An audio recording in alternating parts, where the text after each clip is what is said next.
Oh, give yourself a little intro. Like just my name or? Yeah, anything. Tyler Hogan, I train out of Sub Oh, ID. cool. My name's Tyler Hogan. I train out at Sab ID Muay Thai, and I'm fighting for the WBC title on LeapFrog Fight Night.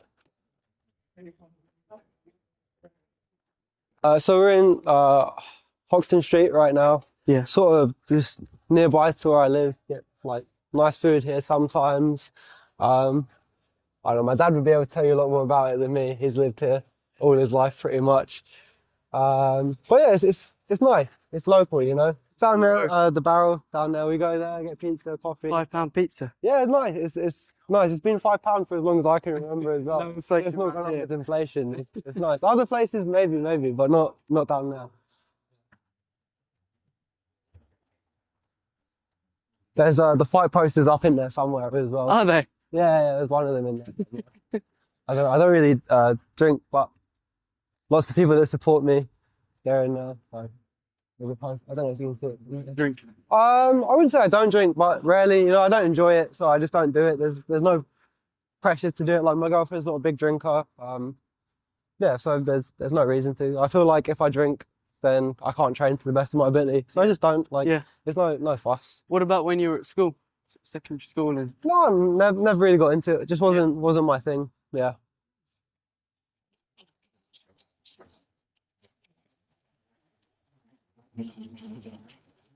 I'm off to Thailand for a couple of months to go train and fight out there after this.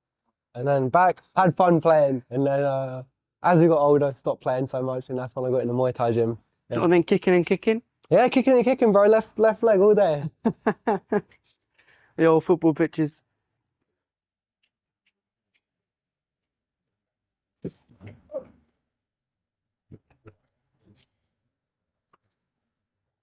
Like, at the minute, things in my life have settled down a lot more. Maybe if you asked me this question 2 years ago, it was trying to prove that I could become something with myself. But I know people are starting to see that, oh, he actually can fight. He actually can make a living doing what he loves. 2 years ago, that wasn't necessarily the case. I was still trying to become a well-regarded fighter. I was still trying to make this my full-time job. I was working in a theatre in the West End doing some work back there, and I was trying to become the person I am now. And now it's just about sustaining that and progressing it. It's I guess the challenge is making sure I don't lose it, making sure I can keep going. Obviously, there's always some form of like imposter syndrome with it, but not so much anymore. I know that I'm a good fighter. I know that I'm a good coach. There's not as much doubt with these things anymore. When you're doing it, it's just hard because these things people say to you will start to get to you. You do start to doubt it when people say, you know, you've got such a slim chance making it doing what you love. You're better off just going to university and taking the safe route and stuff like that. And it does start to get to you, and it can make you doubt yourself sometimes. But surrounding yourself with people that know how good you are and know what you're capable of and know that you put the hard work in, you know, they'll give you words of praise, good words, you know, things that help you push through and get there in the end. As a kid, what was your interest other than obviously training in Muay Thai? But what was some other things that you sort of? When I was younger, you know, just like playing football with my mates. I was never good, but like on the weekends we play downstairs. I used to play a bit of guitar. I enjoyed playing that. Played PlayStation. You know, like I was pretty normal as a kid. Being interrupted again by Jelly. A gel. Jelly.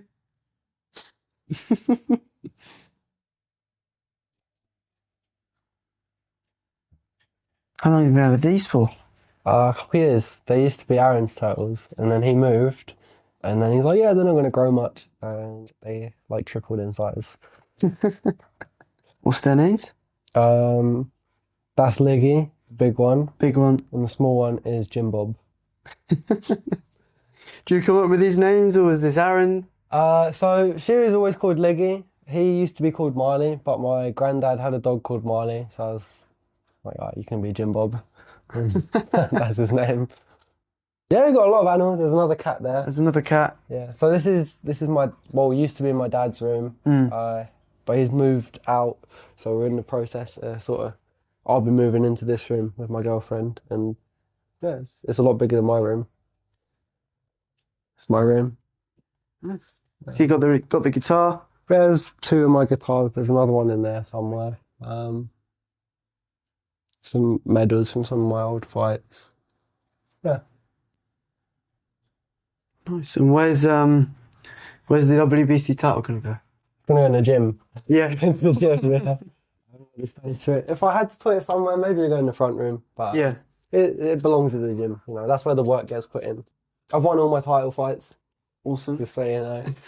I fought for like a amateur title in Birmingham. Like that was an under 18 sort of title battle with all the headgear and protection and everything. My second title fight was a Pro-Am title in Bristol on the Warrior Heart show against a guy called Joshua Embradura. That was a cool fight. I won that with the leg kick stoppage. Then I fought for the ISKA Pro K1 title, and I won that with a knee to the head.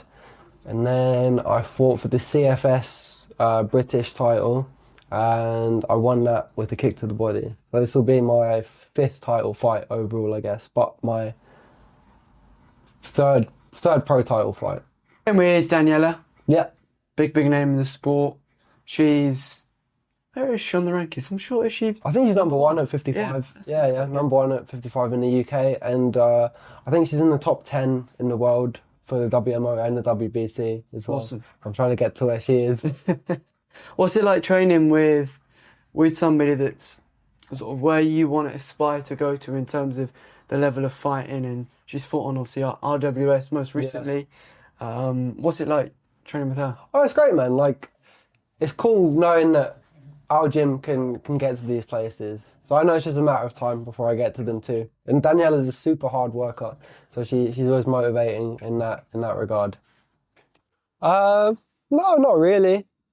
And I didn't even consider like playing football with my mates a sport really. It'd be a Saturday or a Sunday, and that's what there was to do in the area. So that's what we did. It wasn't like dedicated sports practice, let's do our warm-ups. No, man, we just played some football, messed around. Yeah, like as I said, I wasn't good, but it was a nice way to just pass the time on the weekends or in the summer holidays and whatnot. In fact, during lockdown over COVID, we would spar in the grass over here. Oh, really? No pads, no drills, just sparring, pure brain damage for 2 years or half. Tell me what it was like during COVID when the gyms were closed and. Yeah, it was shit, man. Like it wasn't fun. I think I'd just finished school during COVID as well.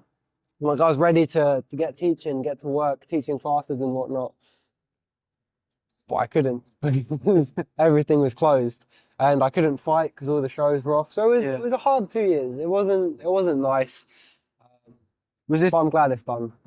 Yeah, it's fine. Like we've been together a fair while now, like over 5 years. So as long as she's known me, I've been fighting, and I haven't really changed the way I do things in terms of how frequently I train. It's always been two sessions a day, except like the week after a fight. Chill. But yeah, she's used to it, and a lot of my training I get done while she's working. So yeah, it's no fuss. We get on fine. Yeah. When did she start moving in with you? Just this year. Yeah. Yeah, just at the start of the year she moved in. Kayaking trip on the canal, and at the end of it, my teacher threw me in the canal, and that shit is nasty.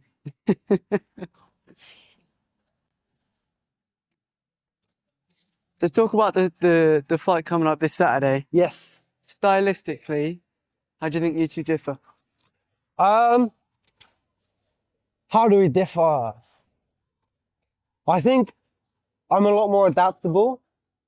I'm a lot more adaptable than Corey is. I feel like I can change the way I fight a little bit more. I can fight on the front foot, I can fight on the back foot. You know, I've seen him try and do the same. Recently, especially, like, he's definitely improving as a fighter, as am I. I think, again, as I've said many times before, one of the main differences is that I believe I have the ability to finish fights, and I don't think he's as good at that. My last 8 wins have all been by stoppage. Yeah. Pretty much all of them with a different technique as well, like kicks to all different levels, punches to the body, elbows, knees. Like I can do it all in that regard, and I've just not seen him do the same. He's a good fighter, but if he really wants to come forward and have this war, like he says he does, then I just believe he's going to come off second best. Knowing that I put this hard work in, that I can give it all from round 1 through to round 5, I trust myself to go out there and look for the finish instead of staying reserved until the end of the fight.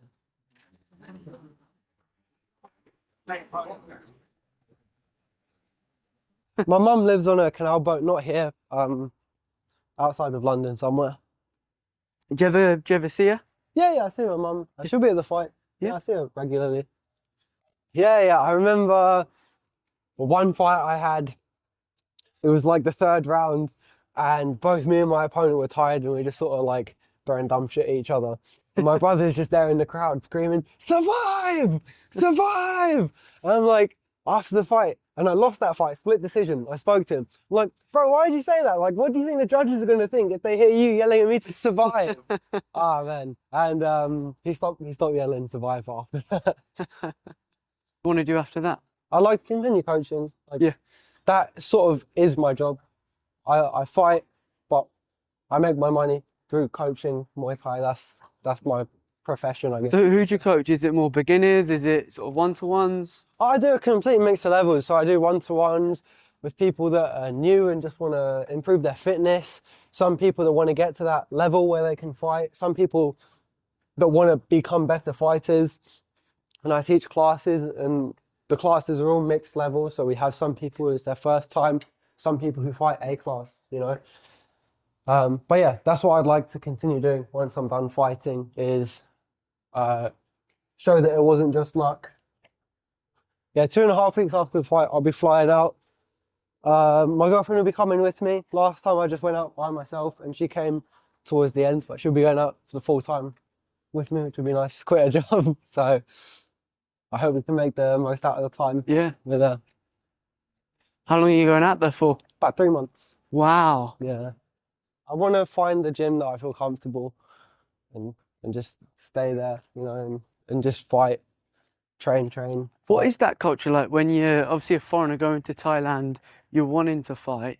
Yeah. How does that work? Do you sort of turn up to a gym and go, "Hey, you know, I want to fight"? Or Yeah, that's pretty much my experience Yeah. with it. Like I went to a gym, and then the coaches asked if I wanted to fight, and I said yes, and I fought. And yeah, that was that. It was pretty chill. Yeah.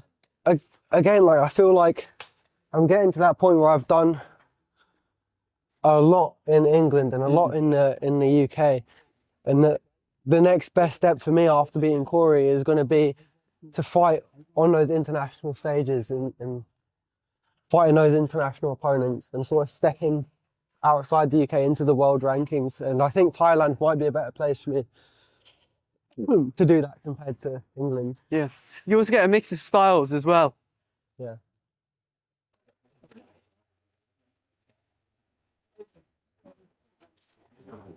Where did you go to get your hair dyed? Or did you do it yourself? This time my dad's girlfriend's going to do it for me. Oh yeah. She's a hairdresser.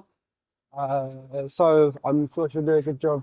In the past, my girlfriend's done it for me. Yeah. One time my dad's girlfriend helped with it as well. So yeah, I'm sort of, And we're going pink. yeah, we're going pink. We're going pink today.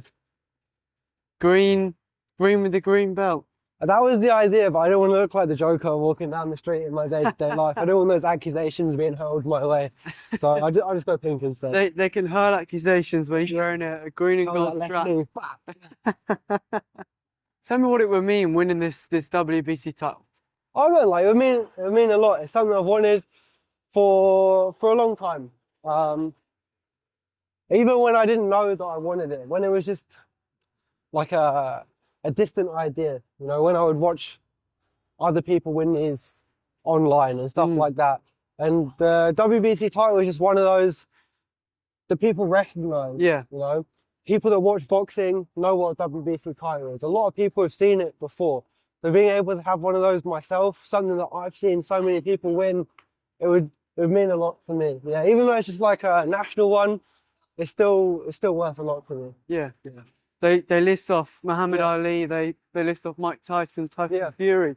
It's about which pretty much everybody knows. Exactly. And you know, sort of come Saturday night, you could be adding yourself onto that list. It's going to be great.